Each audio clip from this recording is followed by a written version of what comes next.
Good morning and welcome to the Fresh Produce Market Inquiry's second round of public hearings. From March 2023, the inquiry has been occupied with the gathering and analyzing of evidence from stakeholders across the fresh produce value chain. The inquiry has received written submission and data, has undertaken field investigations across South Africa, and held a previous round of public hearings. Today marks another milestone as the inquiry commences its second round of public hearings. Following the first round of public hearings, wherein insightful contributions were made by various stakeholders, the inquiry identified a need to continue gathering information from large fresh produce retailers.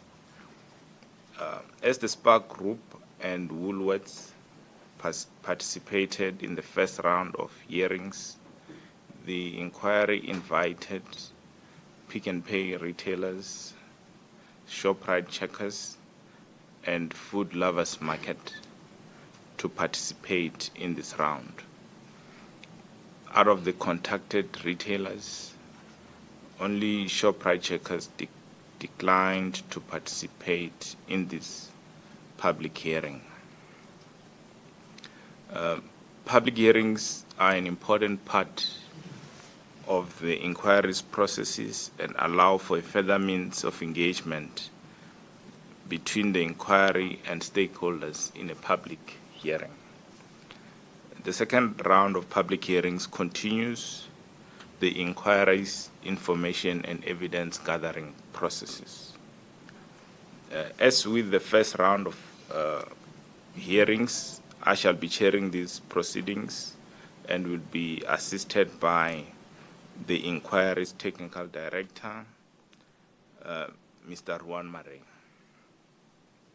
Stakeholders will be led by Mr. Derek Bowles, who is the inquiry's evidence leader and an admitted attorney. He will be supported by the inquiry's technical team. Stakeholders will have an opportunity to address the inquiry should they wish to, whereafter the evidence leader will pose certain questions to the stakeholder. Proceedings are live streamed and also recorded. Insofar possible, the hearings will be conducted in a manner that does not divulge confidential information. At times, proceedings may enter into an in-camera session to safeguard confidential information. Such sessions will be limited to ensure as much of the proceedings as possible occur in public sessions. I express my thanks to Pick n Pay and Food Lovers for their time and willingness to participate in these public hearings. I now hand over to Mr. Bowles to lead Pick n Pay retailers in the first session. Over to you, Mr. Bowles. Thank you, Chair. Ms. Peacock, Mr. Grobler, first of all, thank you for coming through. On behalf of the technical team, I just wanted to welcome you, and as I said, thank you for your ongoing participation in the inquiry, as well as your attendance here today in these public sessions. So just in terms of housekeeping, what we'd ordinarily do is we'd split the session in two. You'd be afforded an opportunity to provide some insights into your business, and then after that we'd move into the second part of the session where the technical team will lead some questions, which will be done by myself, and it'll be an engagement in sort of in those terms. But my understanding is that you've decided not to do a presentation, so we can just jump straight into the technical team's questions. Look, we note that Pick n Pay's made substantial submissions already to the team. We've considered those, and you can deem those as being read. But we just like to maybe, for purpose of this public forum, cover some of the same ground that has been covered in that in those submissions. So, and we are mindful of your time and also the confidentiality, as the chair indicated as well. So, but we'll do that in a sort of general term, in general terms as well. I think there should be a laminated folder there in front of you with an oath. These proceedings will be conducted under oath. If you could just both indicate, first of all, that you don't have an objection in taking the oath. Sorry, just push the little red button there. Thank you. No objection. No objection. No objection. And then if I could please just ask you to state your names, full names, designations, and then read out the oath, and so help me God. Shall I say ladies first? I'm Jackie Peacock, Head of Produce for Pick n Pay. I look after the produce department. And I swear that the evidence I shall give shall be the truth, the whole truth, and nothing but the truth, so help me God. Thank you. My name is Johan Grobler. I'm the head of Fresh within Pick n Pay. And I also swear that the evidence that I shall give shall be the truth, the whole truth, and nothing but the truth, so help me God. Thank you very much. Okay, I think we can just jump straight into it then. Maybe just by way of an introduction, can you maybe describe the business activities of Pick n Pay and how Pick n Pay is positioned relative to other businesses that are in that fresh produce market space, that sell fresh produce to end consumers? Perhaps could I call you Mr. Chair?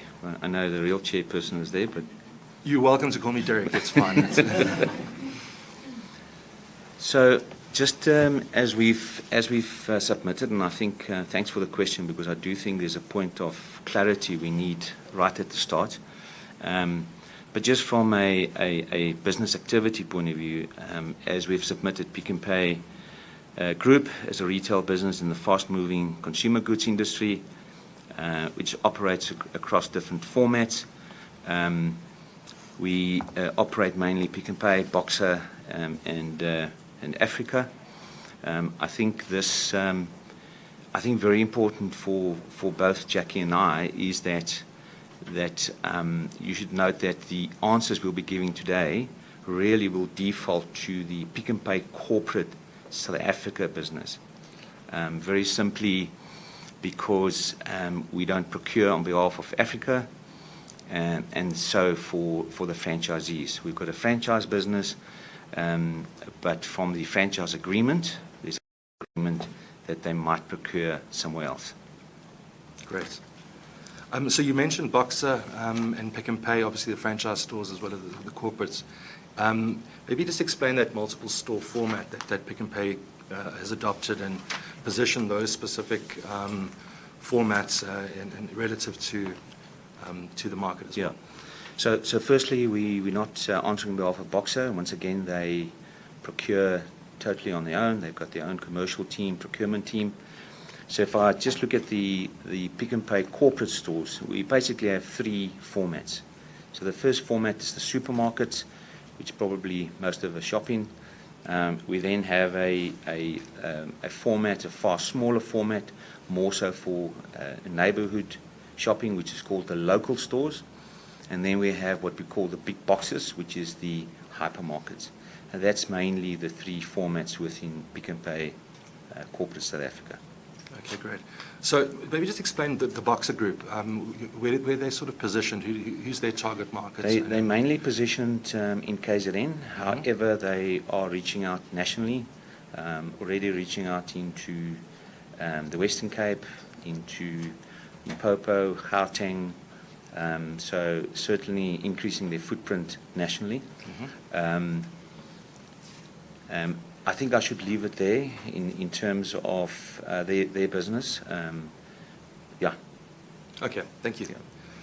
All right, so the initial concerns from an inquiry perspective, and these were captured in the terms of reference as well, is that the growing trend towards direct contracting will perhaps result in a further erosion of the NFPM income base. And eventually cause a collapse of the NFPMs as we know them. What is your views on that hypothesis? I would leave that to Jackie. Thank you. So Pick n Pay, as corporate Pick n Pay, we don't procure off the NFP market. So I can't feedback on what they would be doing or the impact it would have on their business. Our directive is, and how we procure is obviously through farmers. So yes, I can't answer on that one. All right. So, I mean, I think you probably led into my next question, that Pick n Pay no longer procures from the NFPMs. Can you maybe explain the reason why you no longer do so, and also then delve into the evolution behind the shift towards an integrated supply model?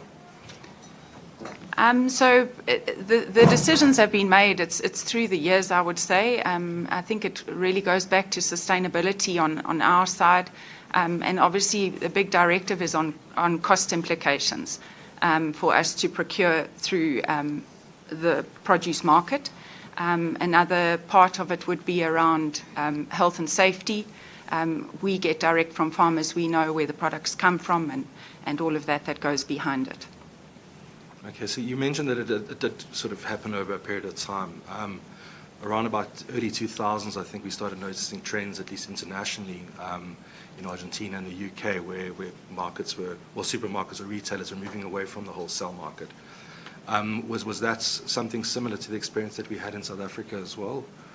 I can't answer on that one. I've been in the produce department for a few years, so in the time that I've been here, we've dealt direct with the supply base. Okay.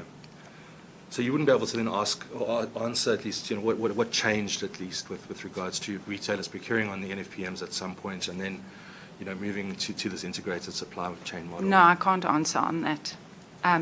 As Pick n Pay, our directive, and we foresee the way forward is to deal direct with the supplier base. Okay. And that, as I say as well, I can only answer on behalf of Pick n Pay. I can't answer on that for other retailers. Perfect. What would it take for a large retailer like Pick n Pay, for instance, to start procuring regularly at the NFPMs, or is it something that is just off the table and you've invested in your supply chain models? I think it's less about investing in supply chain models and more around investing in food security. Okay. So we can deal directly with farmers. We can set up growing programs directly with farmers. When you're dealing on the markets, and that your availability of product is all just based on supply and demand and what's available at the time. So we would never be able to service our customer at the end of the day with consistent product availability. Okay. And is there cost benefits in procuring directly? From our part, yes, there is definitely, because you are setting up direct programs with farmers. It's long-standing relationships you build with farmers.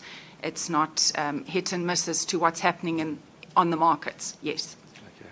So there's no instances where you would opt to purchase from the NFPMs, maybe in demand shocks or supply shocks or anything to that effect. Is there a top-up facility that you would consider, or is it if you don't get it through your supply chain, you just don't have it on your shelves? Yeah, we don't deal direct. You have to have a market card to buy off the market. We don't have a market card, so there's no opportunity for us to buy off the market. Would you then buy through wholesalers?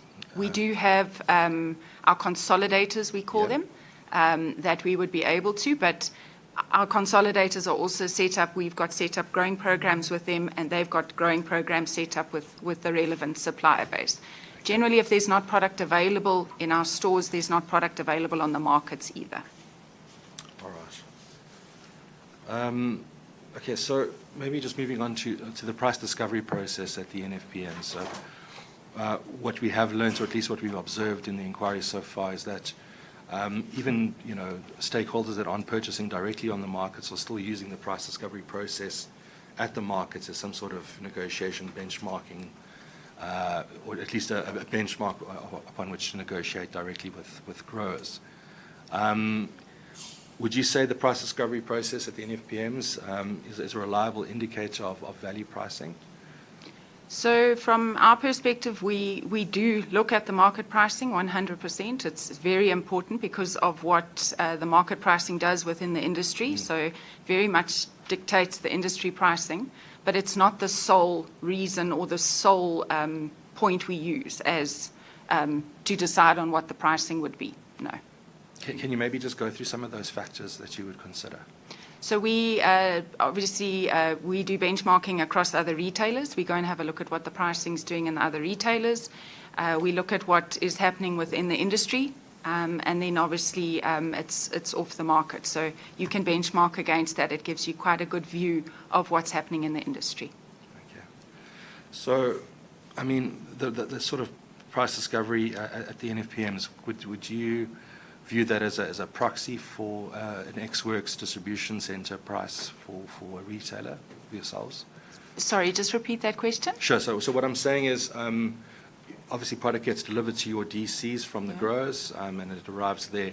Would you consider the pricing at the NFPMs? Would that be a proxy, a relative proxy for the ex-works price that arrives at your DC? I can't say that off no, because there's varying factors that would impact there being a difference in price. Okay. So. All right. Okay, so I think I'm going to move on now to the second theme, which is SME and HDP procurement. So what proportion, and you can just sort of give a broad range, of fresh produce that is procured by the Pick and Pay group is sourced from SME HDP growers? So we have submitted all the percentages obviously in the documentation. So it is a substantial portion that we are procuring direct from SMEs. But I think the other part of it is that our consolidators are further procuring quite a substantial volume from our SMEs as well. Okay. Pardon me. So what are the challenges that Pick and Pay faces in procuring from this specific class of growers? So I would say the challenge is, I would say more probably on the SME side. But if I take it holistically, there's obviously audit requirements and that need to be in place, which are government regulated. It's not on our regulations. So that has to be done. And then as it goes through the value chain, obviously, or the supply chain, there are varying factors that might impact an SME delivering into us. From our part, the most important thing is that we are able to service them. So our best route into us and the quickest route when we identify an SME is through our consolidators.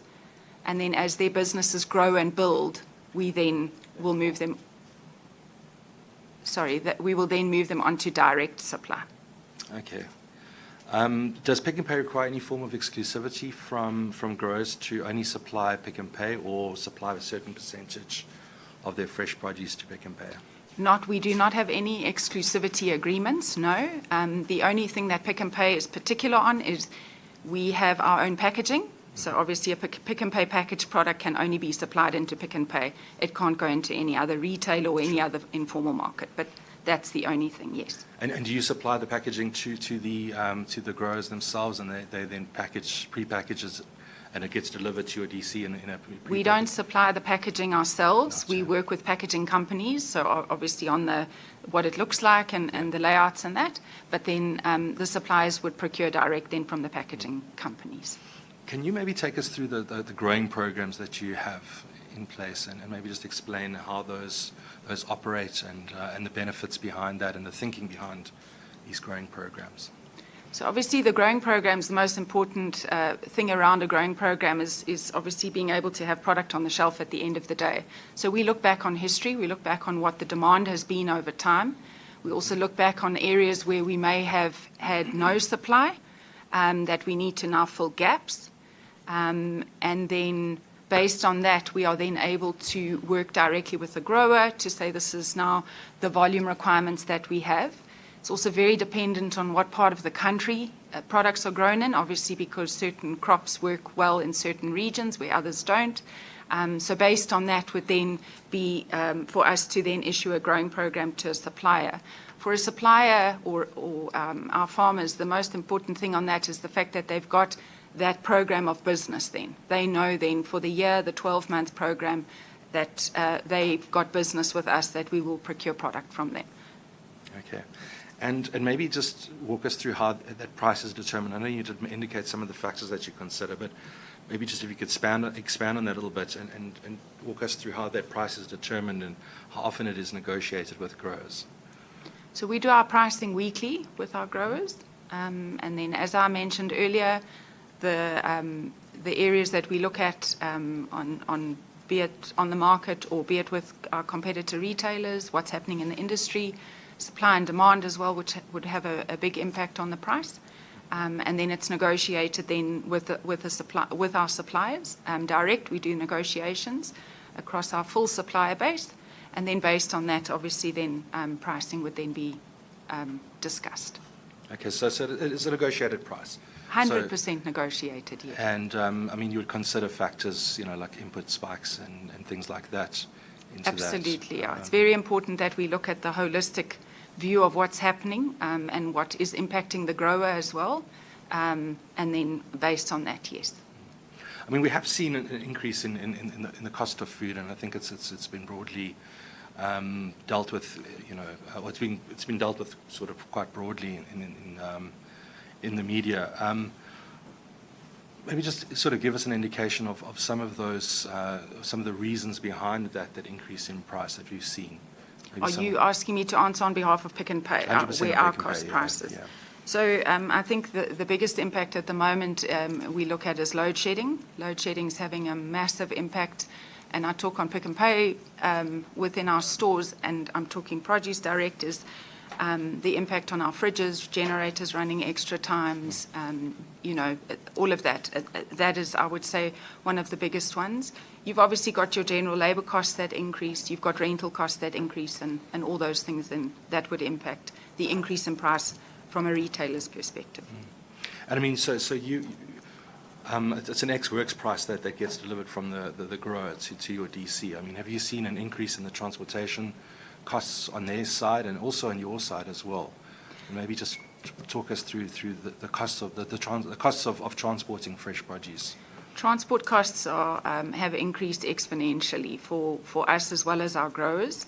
Our growers deliver direct to our distribution centres, but we are obviously servicing stores across the country. So the cost of transport then, yes, it has increased hugely on hiring of trucks and obviously then the fuel that goes with it, yes.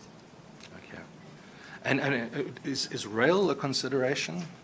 I mean, we have seen a shift over the years from rail to road transport. I mean, has that had an impact as well? We've never dealt with rail, but I think if we look at what the reliability of rail in this country at the moment is not something we could consider. There would have to be a major change in that area for us to have to consider moving to rail. Okay. So maybe just back to that negotiation process as well. You did indicate, I think you've answered that, but maybe just from a perspective of a small grower, HDP, SMME grower negotiating with Pick n Pay versus a large commercial grower. I mean, is it done on the same basis or, All our suppliers are treated the same. So the negotiation that happens across is across every supplier exactly the same. Yeah. Yes. And do you work with sort of small farmer associations? I mean, I can name a Mopani Farmers Association out in Zanin way. Do you deal with them or do you deal with the individual farmers themselves, individual SMME, HDP grower? So we've got consolidators. We've got a portion that, as I mentioned earlier, that we deal direct with SME, and we've got a portion that we deal through our consolidators. Okay. All right. So maybe just moving on to global gap certification. Mm-hmm. You did deal with that in your submission. Yes. But maybe just walk us through the rationale behind choosing global gap as a supply benchmark. So we've got two gaps. The one is a local gap and the one is a global gap. and that is based on it's health and safety, really. So that's the whole reason behind it, and it's not something we can decide to do. It's what we have to do from a health and safety perspective for our customers as well. So what is the difference between local and global gap in real terms? I mean, local gap is your basic entry into market. There's very basic requirements that are needed for that particular supplier to be able to do local gap versus what the global gap would be. So you implement both, you use both? Yes, 100% we use both. And in what instance would you use both? I mean, so in which instance would you apply the high threshold, and which one would you apply the lower threshold? It's all based on crops. So it would be crop dependent and the risk of a crop. So be it that particular crops might be more inclined to have a higher health and safety risk versus what potentially another crop wouldn't. Okay, so it's got nothing to do with the grower themselves. So you wouldn't perhaps lower the threshold for an SME HDP grower and then apply the higher standard or higher threshold for large commercial farmers? We treat all our farmers the same. The entry to market on the local gap is definitely an opportunity for the SMEs to get direct into the market. So it is a better option, but from us, we apply both. We don't have strict standards on either. It's really at the end of the day about looking after also our customers to make sure that the food that they get at the end of the day is according to health and safety. Okay, so maybe let me just understand that. So, I mean, if a small HDP grower came to you and they were only local gap certified, that wouldn't be a hindrance then. It wouldn't be an issue. Not an issue, no. Okay. All right. Maybe just as a general proposition, would you agree that implementing that higher threshold, that global gap standard, would potentially be a barrier to entry for SMME? No, HDP? because we offer the local gap. Yeah. So there is an opportunity because there is an audit process that they can still follow. But let's say a retailer only said, "Look, this is our standard, and that's it." Would you agree that the I can't answer on behalf of any other retailer. As Pick and Pay, we apply both. So that's what we allow. So I can answer. No. I'm just saying as a general proposition. Just I can't answer. I'm sorry. Yeah. No, that's fine. As Pick That's and fine. Pay, we allow both. So that's Okay. we don't have that barrier to market. So do you provide assistance though to? Yes, we do. Yes. And on what terms? We've got a full technical department that will support any of the growers that are wanting to come on. We provide all the information. We provide the support in getting them up and running with the local gap or the global gap. So, yes. Thank you. And once again, I know you cover this extensively in your submissions, but maybe just as part of this public process, your supply development programs, can you maybe just talk to us about those and explain what they consist of and what you are doing? So we've submitted extensive information, I think, on the supply development program. It's very successful within Pick and Pay. And we've got quite a few SMEs that have gone through the process and are still supplying us to this day and have grown their business exponentially with us. So it's a very strong program that we run within Pick and Pay, and it's a very important process for us. Okay. And maybe over and above what you're doing already, I mean, what else can be done to uplift the specific grower class to allow them to increase their participation in the formal retail markets?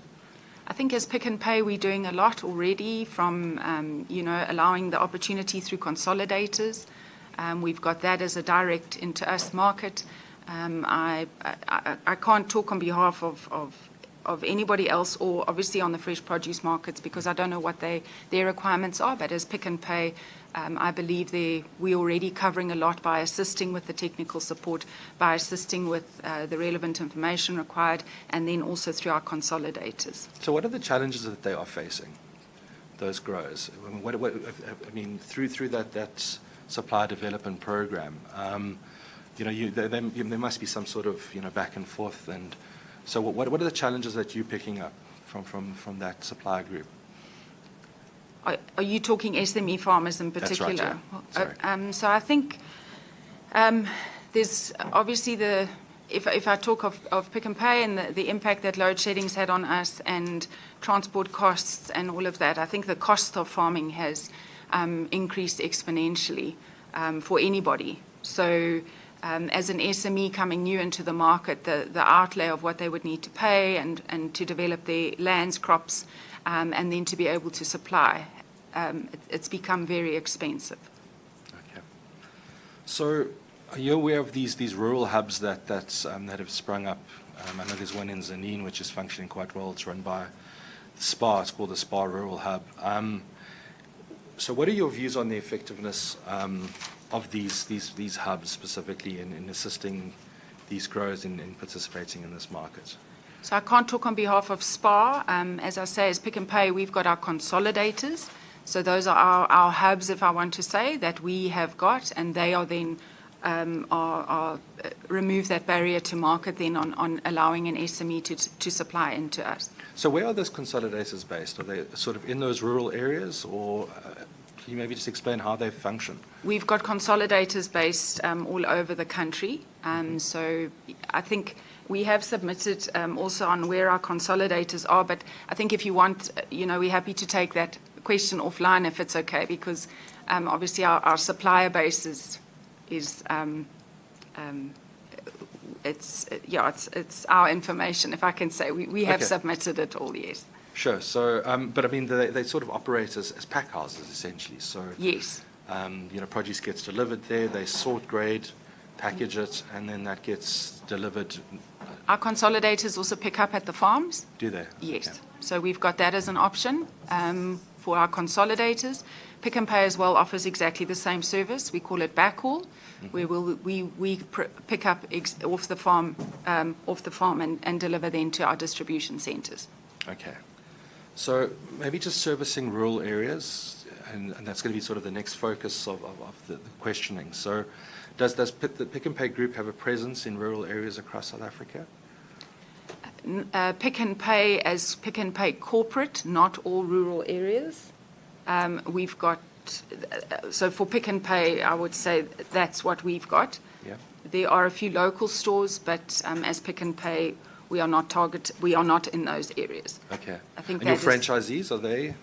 We do have franchisees, and we also do have boxer stores, which would then also service that market, yes. Okay, so I think from your submissions, we understand that a formal requirement in supplying Pick n Pay with fresh produce at least is the ability to supply directly to one of your 4 distribution centres around the country.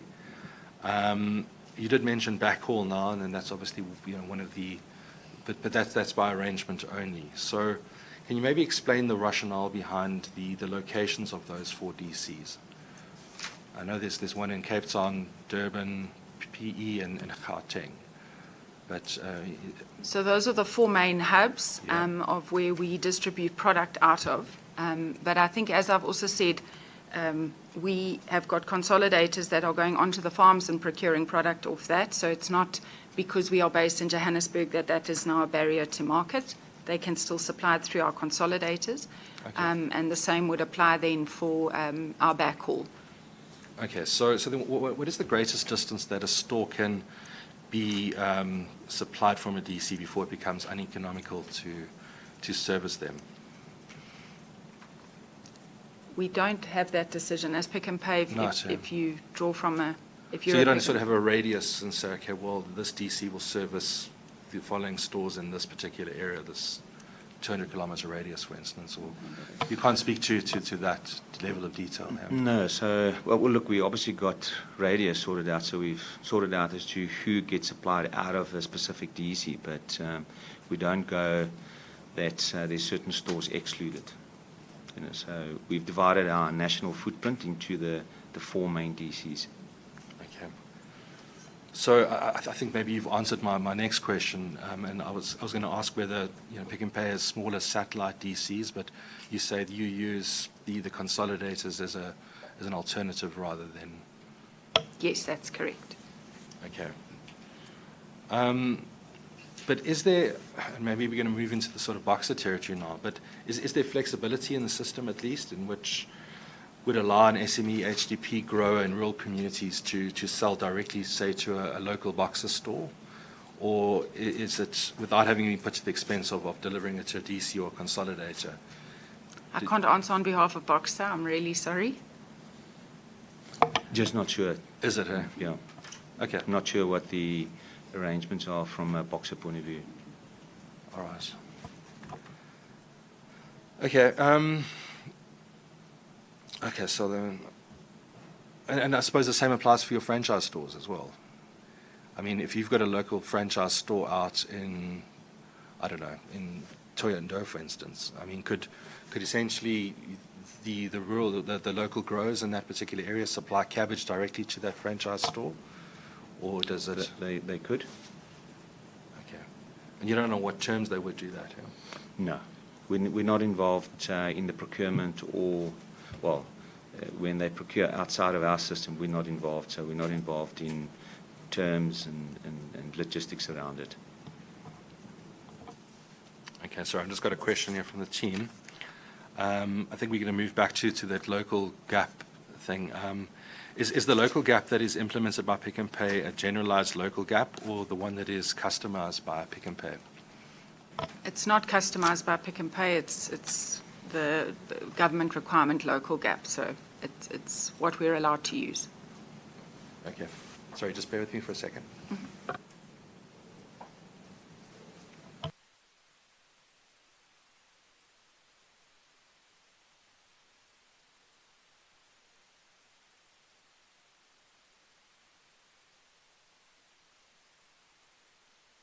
Questions here. So global versus local gap. How is this different from the Agricultural Products Amendment Act, the requirements that are stipulated there? I would prefer if we could come back on that question. We could revert back to you in writing on the clear differentials between all of that. Okay. I don't run the technical department, so I can't answer 100% on that. All right, that's fine. Thank you. Chair, I think that's it from the technical team. Okay, thank you, Mr. Bowles. Mr. Murray, do you have any questions? Thank you, Chair. Just really two questions from my side, and I think the first is, well, both are sort of generalised questions, but I'm particularly interested in the viewpoint from a Pick n Pay perspective. And I think the first is, I mean, the goal of this inquiry is obviously to understand and assess whether there are distortions in the fresh produce value chain, so which can affect competition. So distortions meaning, any sort of irregularities that things that ought not be there, that are sort of creating difficulties for the role players in the sector. Excuse me. So particularly from the producer, who you deal with as Pick n Pay, the farmer level to the retail level, I mean, are there any distortions that you are aware of that you can think of that the Commission should be interested in? Distortions that you've observed, whether it be in the treatment of small-scale farmers, whether it be amongst your competitors, that sort of thing. Any distortions that you're aware of?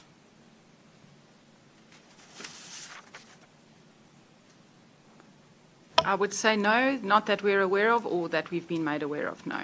Right.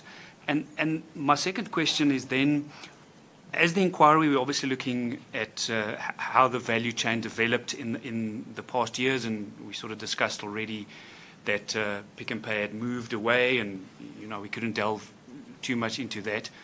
We're obviously looking also at the current structure, what's currently happening in the market, and then I think thirdly, we're also considering what can happen in the future.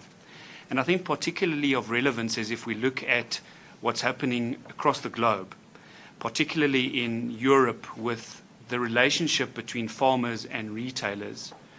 And I think there's a hypothesis at least about, is South Africa heading in the same direction? Are we on the same path towards a situation? And just for context, the concern is obviously that farmers that are supplying into the large European retailers have lost all bargaining power. They are price takers.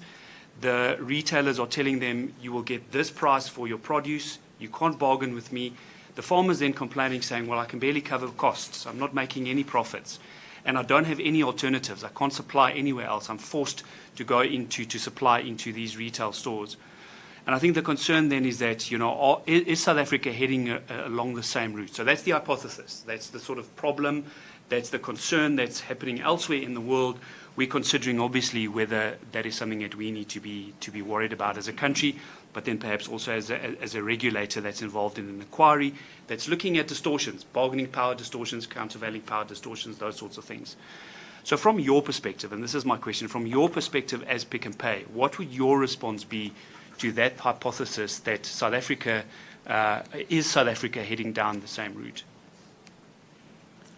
So as Pick n Pay, our farmers are very, very important in our lives, very important to us, and we know for food sustainability within this country, it's very, very important. We import a portion of products that we have to cover gaps within a season, and the cost of importing, if we think how expensive the cost of food is today on the shelf, if we had to look at going and potentially importing product, there's no ways a consumer would be able to survive.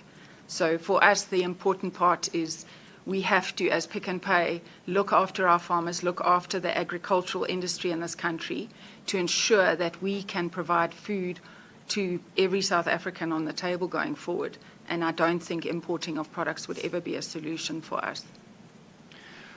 Right. I mean, so imports would only be so when there's supply shortages, when you say, so I'm the buyer as Pick n Pay, I can't buy from the farmers, I'll consider imports. You're saying imports is not relevant, it's too expensive. But I mean, I think the problem is that there is supply. Yes. There is supply, there's enough supply to supply the country. And I think the concern is more nuanced to say, well, the farmers have produce, they want to supply. The point is they can't bargain. They're not getting the prices they might or that they get. Sure, I mean, imports might not constrain them, it might not constrain Pick n Pay, but there is supply. So I think the concern is then to say, well, the farmers become price takers. Pick n Pay might offer them, your shelves would be full, because there is supply, and your consumers would be happy because there's quality supply. But I think the concern is, well, from a farmer's perspective, would the retailers at some point become so powerful that they lose all ability to bargain and to say, no, I'm not taking the price you are offering me. This price is too low. I'm offering a counter price that's higher because I need to cover my cost and I need to make some profit myself. So perhaps can I answer that one? So look, I think it will be difficult to speculate in terms of whether we're heading where Europe is. Jackie was talking around the importance of relationships. I think if you heard in terms of our process of on a weekly basis actually having discussions with our farmers, consolidators around pricing, shows you our intent. So this is not a twice a year discussion that shall be the price. We are very aware in terms of what's happening from an input point of view. Farmers, consolidators will notify us of that. We have a good sense in terms of what's happening in the market and obviously with the competition. So I can assure you, we from our point of view definitely feel that farmers today still have bargaining power. We see and sense that every single week, and I think the process that we're following supports that. Do you think that's something that could change in future? Is there something that can affect their bargaining power in future? I think that would be speculation, not. No, but I mean, it's informed speculation. We're looking into the future. I mean, by its definition, it is speculation. But you are a market player. You do understand the industry. I mean, you do valuations and speculations in future. I'm asking, if you use your expertise and you see whether there are any factors in the near future which can affect their bargaining power, are you aware of any? Do you think that can happen? I'm not aware. I don't know, Jackie. No, I think as I say, as Pick n Pay, we're very fair with our farmers. We negotiate weekly, we look after it, and we very much have an understanding of what is going on in the industry. We understand the inputs, the pressure the farmers are under, and that weekly price negotiation that happens is based on that. Would you, do you compete in terms of securing your supply from farmers to say, this farmer is currently supplying a competitor of mine. It's good produce, it's consistent supply, the volumes are great. Would you as Pick n Pay say, look, I want to try and secure from that farmer and say, can you supply into Pick n Pay as well? Is that something that is happening sort of actively, or is it sort of just a more naturalized process? The process we follow is based on what we require, so our volume requirements, then based on where we can get product from in the country. By default, if it happens to be that product, that supplier also supplies into another retailer, then it's just part of the process. We are not formally going out there to target. Our target is to have product on the shelf. So that's our most important thought process as to how and where or who we supply. I see. So as long as you have supply, it doesn't really matter if that farmer supplies anyone else, as long as your needs are fulfilled. No, we've got no exclusivity agreements with farmers, no. Yeah. Thank you, Chair. All right, thank you, Mr. Murray. Perhaps maybe I just need you to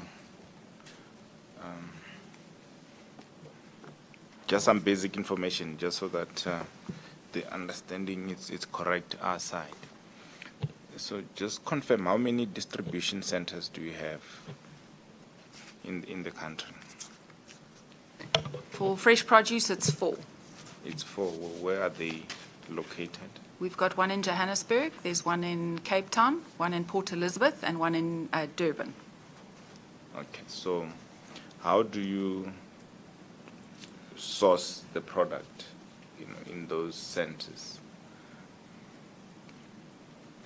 How does it work? So I want to establish whether farmers have the opportunity to supply directly to store, I suppose, which is closest to where produce is needed, or does everything have to go through the distribution center?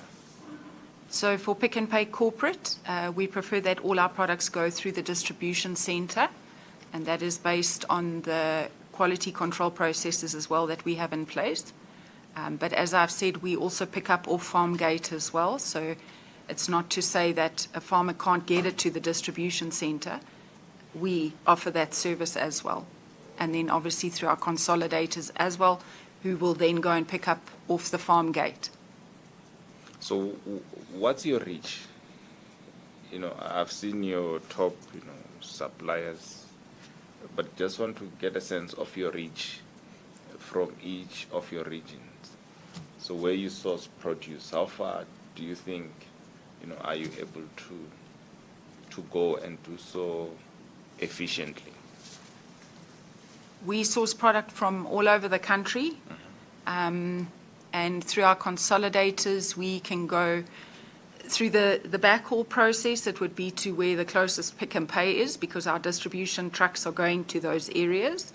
But from our consolidators' perspective, the reach is as far as they will go. So there's no limit on where we will go within the country, as long as the road is serviceable and we can get there.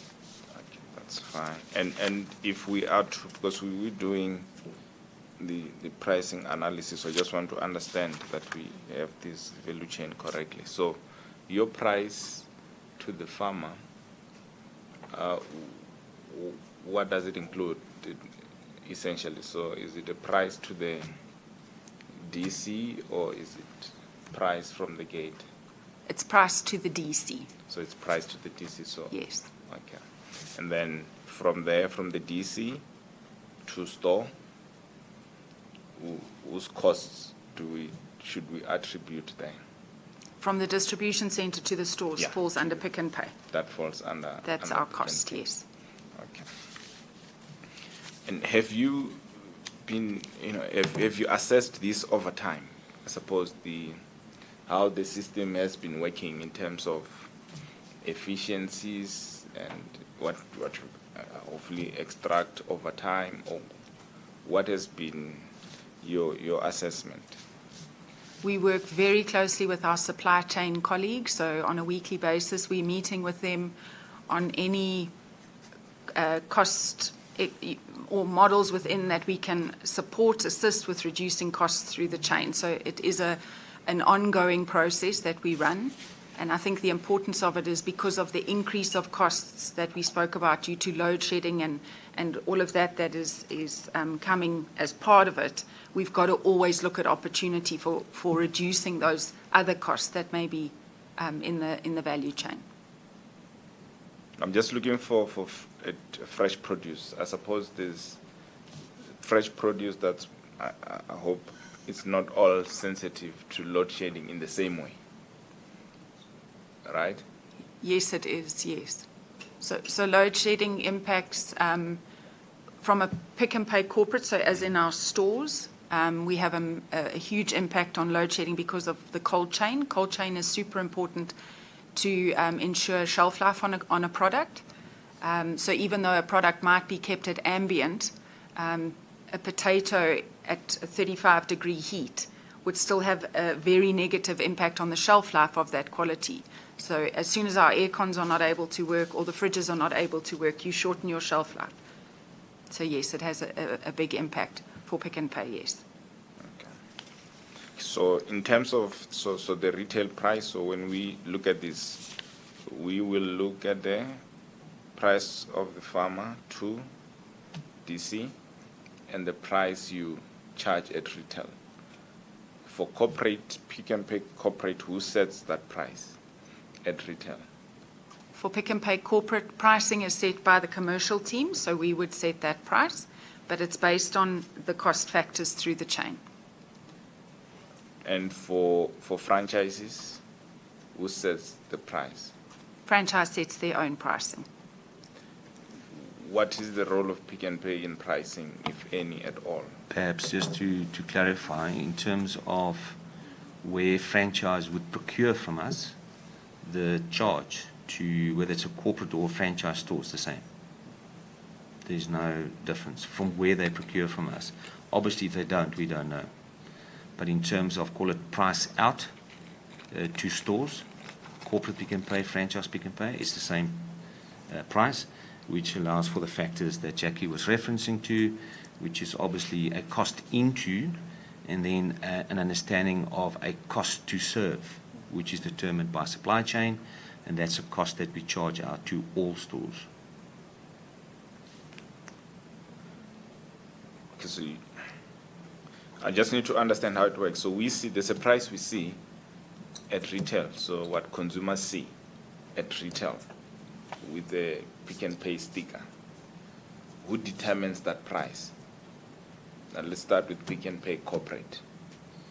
So perhaps I think the first part of the answer is what I've explained, and I'm going to ask Jackie now to talk the selling price, because the cost price out is what I've explained, which is the price into the DC plus the cost to serve, which is the charge out to stores, which is the cost of the product. Perhaps, Jackie, if you can talk through the process of setting a selling price for the customer. So selling price to the customer, we determine that as corporate Pick n Pay commercial. We decide on what that price would be, but it's based on costs through the chain. So there are costs, as we've said, that from distribution, from supplier, what's arrived at the distribution center to the cost to get it then to the stores. So we determine that selling price for corporate stores. Right, so would we be able to, so you, and I assume, I think you have provided a lot of information, that you have provided, I hope, so that we are able to see the visibility. So there's a price the farmer charges you at DC, and the cost to serve. So the price out of the DC, Yeah. which is the price, and the price ultimately decide Yes. for retail, and all costs attributed to that.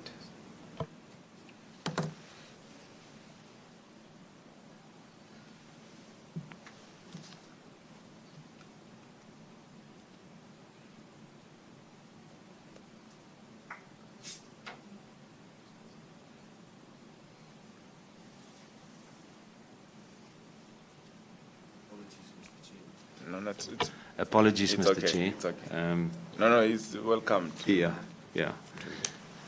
So what we've just discussed is around the fact that Pick n Pay has submitted full details around that. In actual fact, there was a request to have a view by product, which is very difficult, which we did. And in actual fact, we gave an update not too long ago around the same. So, and I think the position from our point of view, it's very difficult to have the detailed discussion around that, which we're welcome to have in a smaller group. But we've submitted in full in terms of our pricing. We in actual fact did so at an article level, although it was derived cost, which is in the submission.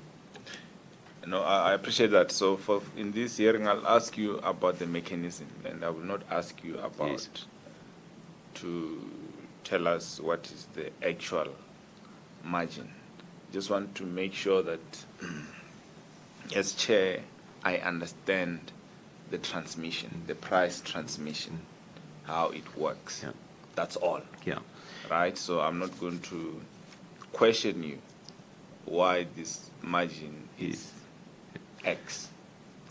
I don't think you... Maybe from my point of view, Mr. Chair, so at a high level, there's all our produce are procured and distributed via distribution centers. Mm-hmm. There's a price into the DC, which is the distribution center, which we've discussed. Then there's a cost price out of the DC which is the same for all stores that procure from us, so which means all Pick n Pay corporate stores and those franchise stores that do buy from us. I think the second part of the discussion is setting the selling price, which determines your margin, which determines not all of profit, because that's not profit. Profit is really taking into account all costs. But certainly setting the selling price is what Jackie described earlier, which is around market-driven. Because we can have one cost price, but what is the market selling at? So there's a daily, weekly, review of what's happening in the market, and that could be in the markets, in the big centers, and what's happening in our competition. And that really determines, call it the margins at a category level, at a product level, or at a vendor level. I hope that clarifies. Yes, indeed. I think that the transmission, that's all I needed to understand from you. I think we have a lot of information, and we are analyzing the information, so I cannot say anything. I was really concerned you're going to ask me what's that margin on potatoes. No, I think it's quite, the submissions are quite detailed. I think it would be a bit unfair to take you through that old spreadsheet, for this session. All I need to know from you, because we will not be seeing you all the time, is to understand from a business point of view who sets, as a matter of fact. That's all I'm asking. So I think it's clear on Pick n Pay corporate. Yes. And just also clarify for franchise stores who sets the price. Yes, I think we've clarified that. Can you clarify so that it's clear to me? Yeah, so that's what I attempted to do, Mr. Chair. I think from a pricing point of view, so all corporate stores that are procured, all corporate stores are procured through our distribution centers, and those franchise stores that do buy from us. All the prices that are set, whether it is a price that we pay the farmer, a consolidator, the cost price is set by the commercial team, which is headed up by Jackie. All the selling prices that are seen by our consumers are also managed by the commercial team, which are managed by Jackie. So we have an end-to-end view of what the costs are from a farmer point of view into the DC, from the DC, cost to serve out to stores, which we allow for in setting a selling price, which are also obviously in that process we closely look in terms of what's happening in the market and what's happening with our competition. But the control of what we pay in negotiation with our suppliers and what we effectively charge out to our customer sits within our commercial team. That part I understand, from DC to last end, Yes. to the shelf. I understand that, and it's quite clear that you set that price, right? You negotiate with the farmer. I think that's clear also. And for corporate stores, you equally set that price. Those are your stores. It's clear, right? I'm simply asking now because for consumer doesn't know that's a franchise store, it's a corporate store, it's a Pick n Pay store. Okay? So I just want to understand so that I understand the relationship you have with your franchisees. So you would, I assume, set the price from the DC, that's your price. Yes. Right? The final price Yes. at the store by the franchise store, who sets that price Yes. when they are So sourcing the perhaps I product can- from you? Now, Yes. I think, Mr. Chair, I think I get what you're asking. So the promotional pricing, which means the prices that we promote at, are set nationally. So whether the franchisee procures from us or not, they have to sell at that price because that's what we're communicating to our customer. The balance of the product is set by themselves. So all products that are promoted nationally, which means you get a brochure, or it's digital, or it's radio, or it's TV, that has to be in line with what we're charging out nationally, which is corporate and franchise. But the balance of product, they set themselves. So what's the current proportion between, on revenue, just high level? The current Through- proportion of? yeah, of the revenue, what you sell through your franchise stores versus what you sell through your corporate stores. I Mr. just want to Chair, understand the we have significance submitted of that detail. It is confidential and sensitive, but we have submitted. Okay, that's fine. Now, on the competition, because I think you have, I checked your Form 67. I think we are still working on it. So I will not cite the numbers as yet.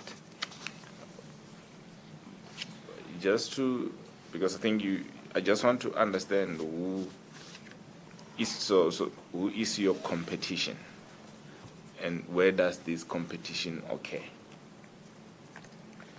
in your view? So it's Pick n Pay, and perhaps maybe your share in that kind of a, market. I think there's a number here, but I see it is including food. What is this? It's like you've provided like a share that Pick n Pay has this share in the market, but it's on food and grocery. But I think it's beyond. We can submit that to you as well, because that's very confidential information. We'd be able to submit if you just want the produce element of it. Okay, so that would be very helpful. So, but who's your competition? It's all. Do you have a competitor? So, if I ask you in a very simple way, do you have any competitor in South? Because you have been talking a lot about competition. That when you set the price, you look at the competition, right? Yes, our competitors are. I just want to make sure that we don't make assumptions about what you're saying. Who is your competition as Pick n Pay? Our competitors are the other retailers. So if we talk that would be our competition, would be the other retailers. But who do you scan? Who are those? Is that confidential? Who is? It's any other retailer in the market. So it could be anybody dependent on the area and what stores within that area. It would be based on the retailer in that area. Which would typically be the retailers that are actually part of this process. Okay. Do you assess per area? So is that that granular, this assessment? Yes, we do assess per area. We look at market prices weekly per area. Yes. Okay. We don't set a price nationally. So we assess competition. You're saying who's our competition. We certainly look at the different regions because they play different in the different regions. Yeah. But the big competitors are all part of this process. So I think you should have a fair good view, you know, if you could complete all of them. You know why I ask you this question? Because I think I've asked one retailer who does so and so compete with you, and it seems it's a retailer, but they don't see them as their competition. So I don't want to assume. And I think why I asked this, and I think we'll be asked because we need to, at some point, have a sense of the market dynamics as to, at retail level, where is competition? Are you competing with informal retail? Perhaps not, right? Are you only competing, you know, with those retailers you constantly, you know, share spaces with in malls, you know? But I think we would be quite keen to just understand how you arrive at these prices on a weekly basis, what considerations you make. So, Mr. Chair, maybe just the main competitors would, from a produce point of view, would certainly be Shoprite Checkers, would certainly be Spar, would certainly be Food Lovers, and would certainly be Woolworths. I would say those are, call it our main competitors in the produce space. Okay, thanks. And do you track your share of the market in different regions?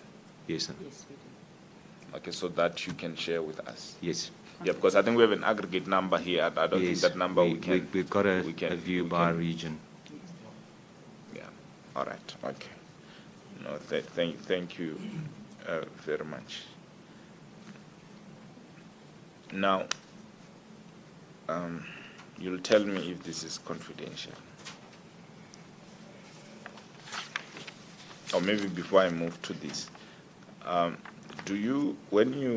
but this is sometimes the sense we're getting, and I just want to hear from the point of view of Pick n Pay, whether when you negotiate prices with the farmers, so this is at the sourcing level, you make any reference to the prices achieved at the national fresh produce markets.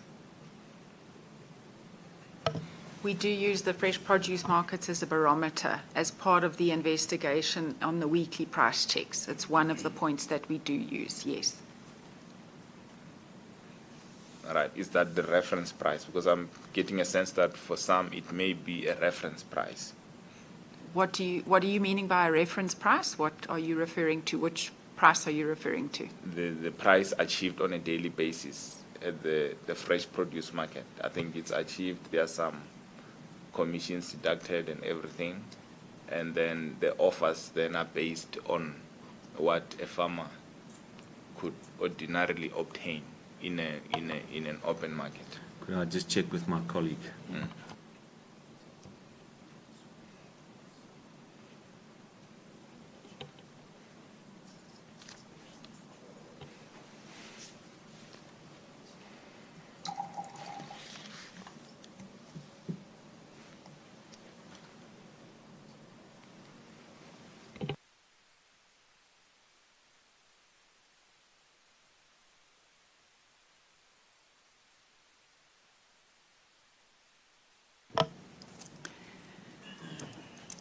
So on our weekly on our pricing negotiations we do weekly, there is reference that we use from the fresh produce market. We would refer that into a supplier. We would talk to them through that. We would talk to them through the referred pricing that we've now picked up from a competitor retailer, and then the discussion then happens around what is going on in the industry. So is there a surplus of product or a shortage of product? So all of that is used as a barometer to to gain the cost price. Right. Now, the reason I asked this, and I think we just need to, for purposes of this inquiry, understand the role of national fresh produce markets. I understand you don't procure from them, right? So I think that question it has been answered. But what role do they play in price discovery? Is there any role whatsoever? And I think this is what, that's my question really to you, insofar as Pick n Pay is concerned. But I think you have clarified this, that they, but I don't want to, I don't know how to say this. I don't want to put words in your in your mouth. I don't want to speak for you. But this is maybe if the question is not that clear. This is what I'm asking. It's not a tricky question. It's right. purely for reference, Mr. Chairman. Okay. The prices on the produce market is purely for reference. In our discussions with farmers, consolidators, it is one component of many. Right. But it's pure reference because, as Jackie alluded, is at that point, it's all around availability, excess, shortage, which could be at the market but not necessarily with the farmer. So it's pure reference. No, so thank you. Now there's I think you have indicated that you have a standard contract with the farmers. Yes, we do have a standard contract with farmers. And you negotiate on a weekly basis. So I want to understand this. And I think your legal team will have to guide on confidentiality, because I just want to understand this contract a bit and how you because we can be in a closed session. Is your question, there's a standard contract, but does that allow for equal prices with differential prices? Mr. Roots maybe can come here. He's asking me, we're working a lot with Mr. Roots on other things. I can answer, but it's not. Chair, I was just trying to establish what your question would be, because that would determine whether the answer is confidential. So maybe let's because what I need to, I want to ask a bit on the terms, particularly the payment terms in general with respect to your large suppliers, relative to the smaller suppliers, that kind of detail.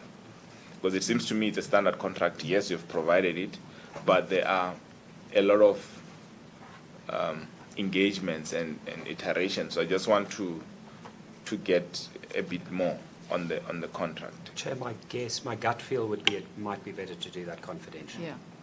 That's your gut. Yeah, I'm getting that sense as well, right? That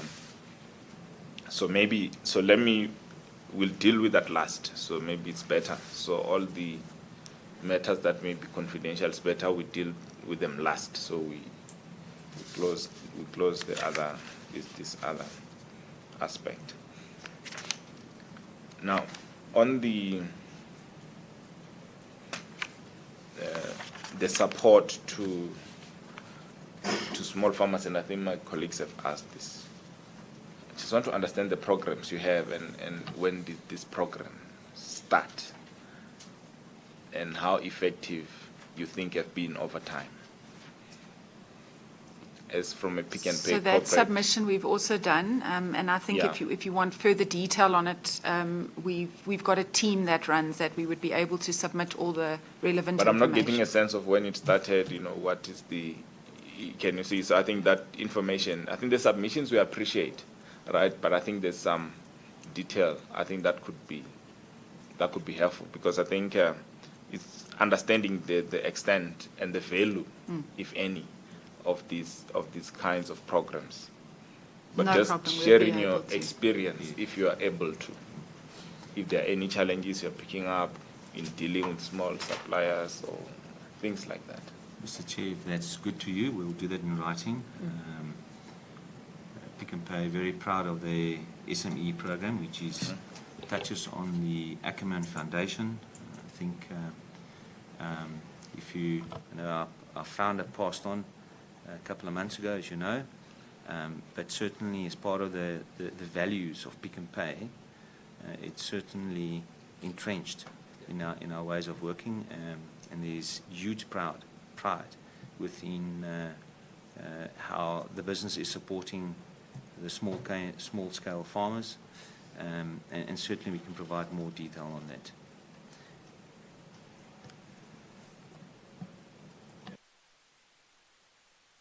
We have asked you this question. I think we've asked it in general, but I think we can ask you again this question because this inquiry is looking at any factors that could be distorting competition, if any, in this value chain. If from a Pick n Pay point of view, you have assessed this market to that extent and picked up areas where maybe of inefficiencies in value chain things or regulatory that could maybe help improve efficiencies in the system. Are there any such features in South Africa in the fresh produce value chain that you have identified for yourselves as Pick n Pay as maybe things you would like to share with the inquirer? No, I would, if anything, we would come back on it, but as we stand here today, no, there's nothing we could submit now. Just asking you, just based on your own experience. I'm not, it's what you know. I think you've mentioned load shedding a bit. So I just want to know, I don't want to make any assumptions about anything. If you are able to share, I'm not going to. I appreciate that you can make further submissions. Mr. Chair, you're asking whether there's in our day-to-day management, but also in this process, your question is around, whether we believe within this value chain there's opportunity to be more efficient, and the answer has to be yes. And because I ask if there's any ideas you have, right? So this is the reason for the question, right? What is if there are, because there's nothing wrong to say there are no challenges, which is fine for the inquiry, right? That the market is working efficiently, there are no distortions, there are no regulatory barriers, there are no impediments whatsoever in the value chain. So the prices we get are the best prices in South Africa because we are running an efficient system. From the farmer, retailer to maybe distribution center, to the retailer, whichever way the product is supplied. I'd like us to just check back with our legal team. It to me feels like a very broad question. Could be a valid one. If you don't mind, we'd just like to have a quick discussion with our team. No, please, yeah.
perhaps, Mr. Chair, I've been advised maybe to respond on two. I'll respond on the first question, and then Jackie will respond on the second. I think the one very valid question that you've been asking is around this SME program that Pick n Pay has been running, and you've been asking as to how long that is. I think it's back to 2000, to be very honest with you. So just to clarify, I'm not exactly sure, but I've been part of Pick n Pay for over 30 years, different roles. But I can, as long as I remember, as part of the Acumen Foundation, one of the branches, if I can call it, one of the key initiatives is around the SME program. So I would certainly say that it's been around for many, many, many years. We can clarify, but my quick guess would be roughly around since 2000.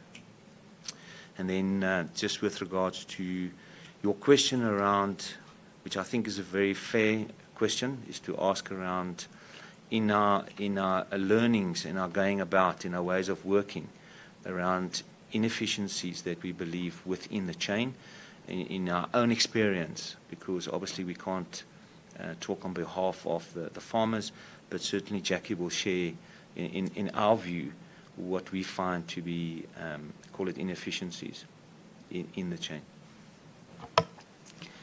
So I think the importance is in our discussions with farmers, and that we obviously build very strong relationships. So there's a lot of communication that happens, and definitely the cost of the costs that have now fallen on the farming industry. Load shedding is a massive one. It's around not only electricity for cold chain, but it's around running of water, irrigation systems and all of that, which I think a lot of people forget about. But you need irrigation systems to water. It doesn't matter what crop it is, needs water. So load shedding has a big impact. The cost of seed and agriculture has increased. A lot of the seeds are imported, so we all know what the cost of imports is and the impact or the things impacting the cost of imported products into South Africa. Fertilizer costs as well, which has also come about with what is going on in the world. A lot of the fertilizers are procured from outside of South Africa. The cost of labor, and the ongoing increased costs of labor. Another big thing that's impacting our farmers is security. So due to food shortages, there's a lot of theft happening on the farms. They have to increase security not only for their personal well-being and looking after the people living on the farm, but it's around security of product, that it's not being stolen. With the climate changes and things happening as well, that has a big impact. A lot of our farmers are now having to put up structures to mitigate the risk of hail and things like that. So that's had a big impact, as well as for those farmers that potentially can't afford to put up those kind of structures, the impact that hail would have on their crops. They will plant a couple of hectares worth of crops and a hailstorm comes through and they lose the entire crop. That is a massive impact on the cost for them to do business with us. I think also obviously transport and fuel has had a big impact for them, as it has for everybody. We've then also, with all the auditing requirements around what is expected for a product to get delivered, the impact of that cost. The cost of packaging, a lot of our packaging raw materials are also imported, so that has a big impact on the cost of product. And then also around water shortages. So a lot of the areas may have water shortages. The farmers would then have to put in borehole systems or alternative sources where they could get water, or have to, because as I've said, all crops need water. So as a general comment, that is what we are hearing from our supplier base. Maybe just to add, I think one point in this whole value chain that we're finding, in our view, inefficiency is around what we're seeing from a waste point of view. because if you look at the point around the impact of load shedding in store, refrigeration, the life of the product, certainly we see, call it a cost to the product overall, certainly in our view, is waste. All right. Thank you very much for that. So maybe just lastly, what have you, I think noting all of those, costs or changes, what have you observed the prices that the farmers have been charging you over time? What has been your observation? What have you seen? Are you seeing an upward trend, or are they constant, or is it are they going down? So I think we're all seeing an upward trend. We can see it across everywhere. There's definitely an upward trend because of the cost implications that goes with, I think, a lot of the things that I've listed. So there's definitely an upward. The trend would see from the farm gate prices. Is that what we... Yes, that is correct. As far as Pick n Pay is concerned? Yes, that is correct. And how would that... how have you managed the transmission through to retail as Pick n Pay? So I would say, Mr. Chair, that in some cases we absorb, which means we simply don't pass on. And there's a couple of reasons for that. One is we just can't. Two is depending on what the market does. But certainly if you look at what we submitted, when you start looking at, call it the profitability, call it at a net level on produce, I would certainly highlight the fact that it's clear from the numbers that the impact is fairly severe. If you look at what we've submitted, from a, call it a profitability point of view, if you start allocating certain costs, if you look at operational costs at store level, specific costs that we've highlighted around the cold chain, load shedding, etc. There's certainly pressure in the chain. I think Jackie, in a very practical way, have explained that to us. We can certainly see that play out in prices, but from a Pick n Pay point of view, as certainly fighting for the rights of our customers, in a lot of cases have absorbed some of these increases as much and as far as we can and could. All right. Thank you very much. Just want to check my colleagues if any follow-up questions. Mr. Murray, Mr. Bowles, fine. Do you have any? Because we'll come back to the last, but I think for purposes of this public session, whether you have anything you would like to share with the inquiry. I would like to, Mr. Chair. Thanks for the opportunity for Pick n Pay being here.